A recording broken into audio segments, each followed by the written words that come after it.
même avec tous les diagnostics modernes et dans les sociétés modernes comme occidentales, on ne peut pas éviter l'emballement du cœur, l'arrêt cardiaque chez tout le monde.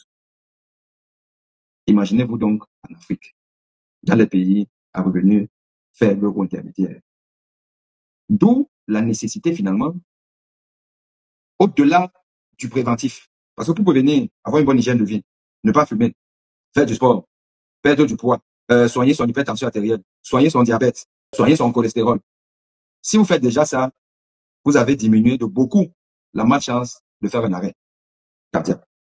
Maintenant, comme on ne peut pas avoir une prévention qui soit efficace à 100%, il reste quand même une part de probabilité que chacun de nous fasse un arrêt cardiaque. D'où savoir reconnaître un arrêt cardiaque et traiter l'arrêt cardiaque. Parce qu'une fois qu'on a pu récupérer le malade, on va donc lui faire un bilan exhaustif et ciblé pour aller connaître la cause de son arrêt et traiter cette cause-là. Donc, reconnaître l'arrêt cardiaque est fondamental. Et c'est donc la dernière partie de notre communication d'aujourd'hui où nous allons parler de la reconnaissance d'une victime qui a perdu connaissance. Non seulement elle a perdu connaissance, il faut évaluer l'absence ou la présence de la respiration. Et je vais vous expliquer pourquoi c'est important.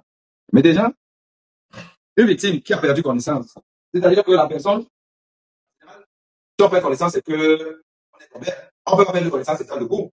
C'est déjà un premier signe de perdre connaissance. C'est toujours une victime qui, si elle est sur la voie publique, elle va être touchée, forcément. Donc, soit vous voyez la personne tomber, soit vous trouvez la personne allongée. Alors, si vous trouvez la personne allongée, ce qu'il faut faire, déjà, vous appelez la personne. Vous l'appelez. Or, la personne ne répond pas. Voilà. Donc, la personne est allongée. Alors, vous allez, monsieur, Daniel, la personne ne dit rien. Vous allez pincer la personne, on conseille de pincer là au niveau de l'épaule, ce muscle là. Vous pincez la personne pour qu'elle fasse une grimace. Que la personne fasse une grimace.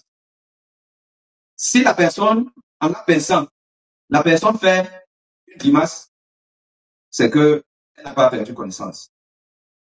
S'il n'y a pas de réponse verbale, il n'y a pas de réponse au pincement de la personne, vous dites, ah, ici, là, c'est tellement que la personne a perdu connaissance. Maintenant, la personne a perdu connaissance, il faut faire quoi? Il faut savoir si la personne respire ou ne respire pas. Et pour savoir si la personne respire, vous allez vous pencher. La personne est là. La tête de la personne est ici. Vous vous penchez avec votre oreille sur le visage de la personne et vous regardez le ventre. Vous regardez le ventre. Normalement, une personne qui respire, vous allez voir un léger mouvement du ventre et ou de la poitrine. En penchant la tête de manière horizontale.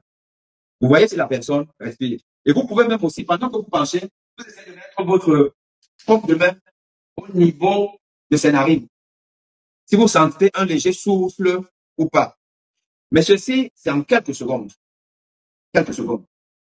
Donc, vous constatez qu'il n'y a pas de mouvement respiratoire de la personne.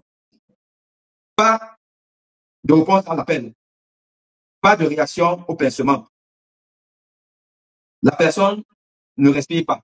Il n'y a pas de mouvement de la respiration. Là, c'est un arrêt cardiaque sans respiration. Arrêt cardiaque sans respiration. Et l'arrêt cardiaque, donc la perte de connaissance sans respiration, c'est un arrêt cardiaque.